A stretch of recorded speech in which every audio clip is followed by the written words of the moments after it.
বরিশালে নিবন্ধিত ১৯৫টি অস্ত্রের মধ্যে ১৮৪টি অস্ত্র জমা পড়েছে বলে জানিয়েছেন বরিশাল মহানগর ও জেলা পুলিশের কর্মকর্তারা।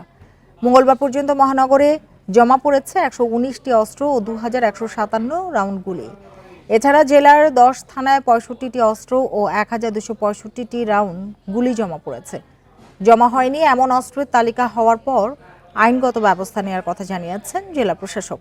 এর আগে বরিশাল জেলা ও মহানগর এলাকায় ১৯৫টি অস্ত্রের লাইসেন্স প্রদান করা হয়। এসব অস্ত্রের মধ্যে রয়েছে পিস্তল, রিভলভার, শটগান, একনলা ও দোনলা বন্দুক।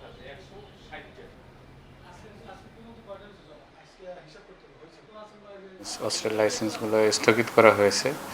সেই লাইসেন্সের বিপরীতে ইস্যুকৃত অস্ত্র এবং গোলা বারুদের জমা দেওয়ার সময়সীমা গতকাল ৩ সেপ্টেম্বর শেষ হয়েছে। তো যারা অস্ত্র জমা দিয়েছেন সেই তথ্যগুলো আমরা পুলিশ থেকে নিচ্ছি এবং এর বাইরে যারা বর্তমান ঠিকানায় দিয়েছেন সেগুলো তথ্য নেওয়া হচ্ছে।